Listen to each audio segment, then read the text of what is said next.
o apóstolo da caridade, o benfeitor da humanidade sofredora e abandonada. Assim, o Papa Pio XII descreve São Luís Orione, o homem do qual nossas dioceses de Araguaína e Tocantinópolis têm uma profunda gratidão. Então, nossa evangelização inicial deve-se ao empenho e à coragem dos primeiros missionários orionitas que aqui chegaram, nos idos dos anos 40 e 50. Então, muito se fala de Dom Orione, mas pouco se sabe a respeito dele, sua pessoa, suas virtudes, o seu apostolado e o seu carisma. Ele foi um homem a quem Deus enriqueceu com muitos dons, com muita virtude e, acima de tudo, com um carisma destinado a levar Cristo a todas as realidades da sociedade, né, conforme o lema que ele escolheu para a sua congregação: Instaurare omnia in Cristo, o mesmo lema de São Pio X, renovar todas as coisas em Cristo. Então, Dom Orione nasceu numa pequena cidade chamada Pontecurone, no norte da Itália, conforme nós cantamos. Lá no norte da Itália, uma estrela despontou. Então, ele era filho de um casal. A mãe chamava-se Carolina Feltri e o pai Vittorio Orione. Então, sua mãe era uma mulher piedosa, uma mulher de oração, temente a Deus. O seu pai era quase que o oposto. Ele era meio que ligado a partidos anticlericais, mas um homem que respeitava profundamente a piedade da esposa e respeitava a educação que ela dava aos filhos. E Dom Orione recebeu ainda na primeira infância o germe da vida espiritual dado pela sua mãe, a mamãe Carolina. Acerca do nascimento dele, que se deu no dia 23 de junho de 1872, conta-se um fato. Ele nasceu no mês de junho. Um mês antes, no mês de maio, havia um costume na pequena cidade de Pontecurone de ornar com flores uma imagem de Nossa Senhora que ficava na porta da casa paroquial, o nicho de Nossa Senhora que ficava na porta da casa paroquial. Todos os dias as mulheres colocavam ali ofertas de flores no altar de Nossa Senhora. E conta-se que uma daquelas flores que foi colocada ali passou todo o mês de maio fresca e viçosa, não murchou. O que depois foi identificado como sendo a rosa ofertada pela mamãe Carolina. E ao ver esse prodígio, toda a cidade de Pontecurone, inclusive o seu pároco, Padre Miguel, se perguntava o que viria a ser essa criança que Carolina Feltri esperava.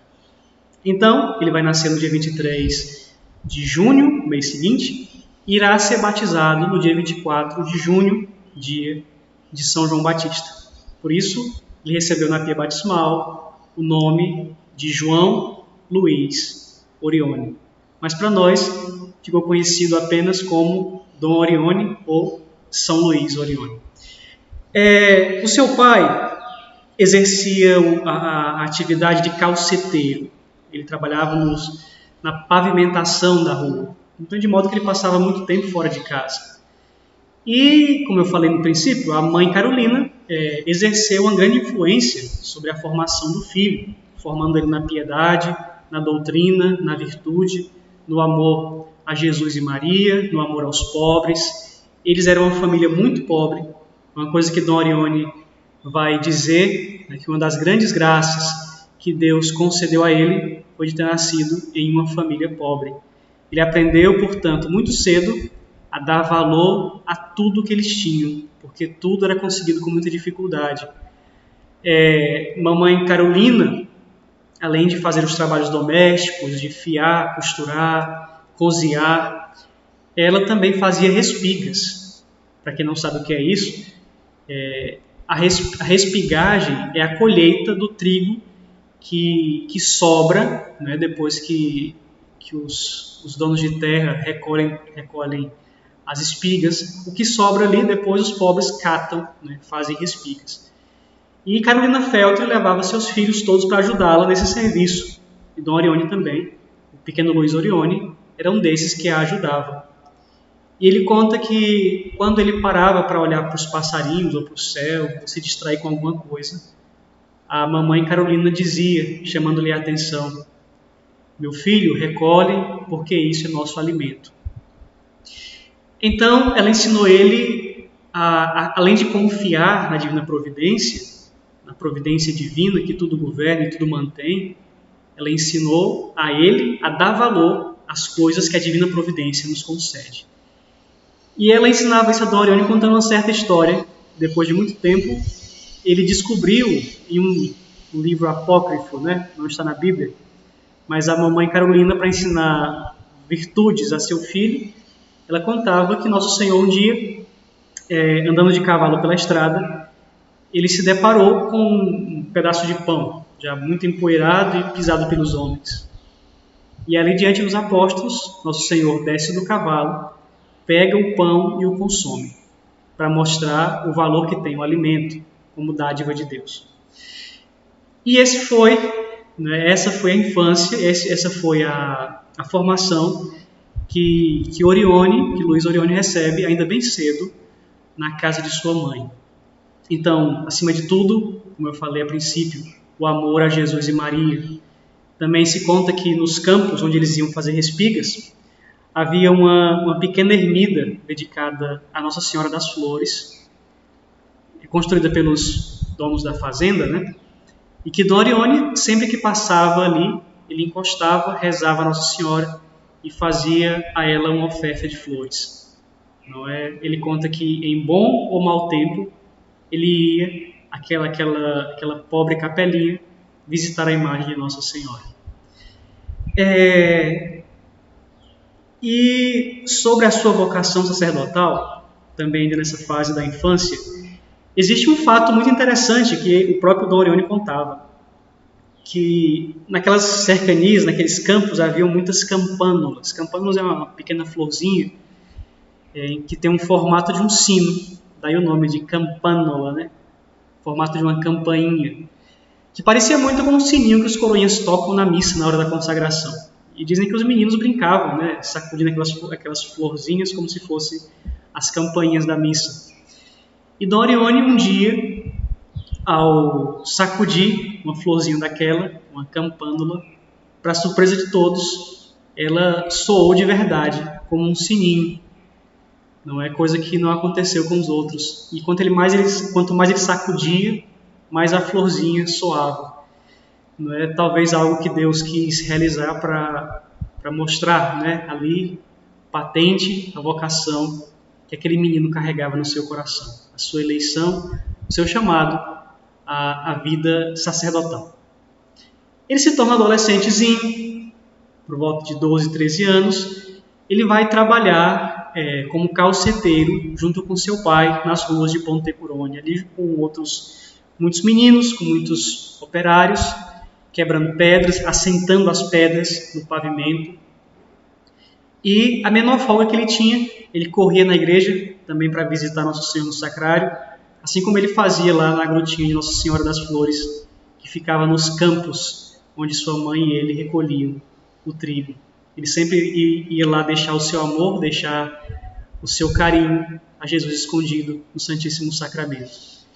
E ele fala que no meio dos trabalhos, quando ele via que um colega, alguém, dizia alguma palavra pouco decorosa, ele corria na igreja e lavava sua boca com água benta, pedindo a Deus que livrasse ele de pronunciar aquele tipo de palavras. Então, um menino muito preservado, muito puro, muito virtuoso, que nessa fase da adolescência começou a sentir despertar em si o germe da vocação sacerdotal. E isso vai se tornar mais intenso quando ele vê, enquanto calça as ruas de Pontecurone, um frade franciscano usando o burel de São Francisco, marrom, com seu cordão branco, a longa barba dos capuchinhos. Ele vê um frade e fica encantado com aquele hábito, o modo alegre do frade, né, que é próprio dos franciscanos. E ele se resolve a fazer-se franciscano também. Ele quer ser padre franciscano. E fala então com o seu pároco, e o pároco vai encaminhar o jovem vocacionado ao convento franciscano de Voguera. E para essa viagem, para essa partida para o convento, a mamãe Carolina faz todo um sacrifício, prepara o melhor possível, lençóis, né, à medida que sua pobreza permite, ela própria fia e faz o melhor modo possível, prepara a mala para o seu filho que vai para o convento. O fato é que quando ele chega na porta do convento de Voguera, ele é recebido por um frade muito grosseiro, muito mal educado, né, que toma a mala dele com desprezo e fala: "Esse aí são os seus trapos que você trouxe?" Dom Orione pensa: ele chama de trapos aquilo que minha mãe preparou com tanto carinho e tanto cuidado. E pensava consigo: se um dia eu me tornar franciscano, eu não quero ser como esse. Mas essa má impressão foi logo quebrada pelo contato que ele teve com o superior da casa, um frade muito amável, muito bondoso, que tratou ele muito bem, né, apresentou ele à comunidade, deu a ele um quarto. E Dom Orione viveu momentos muito felizes ali na congregação, na ordem dos frades menores, dos capuchinhos, onde ele fazia o possível para se comportar à altura da vida austera que aqueles homens tão virtuosos levavam. O fato é que nas vésperas de ele receber o ingresso no noviciado, numa quinta-feira santa, enquanto se fazia o translado do Santíssimo Sacramento da igreja principal para uma capela lateral, Dom Orione, que acompanhava o cortejo, de repente cai inconsciente, né? Tem um desmaio, é levado para o quarto às pressas, e ali vai se seguir uma longa doença, onde ele tossia muito, botava sangue.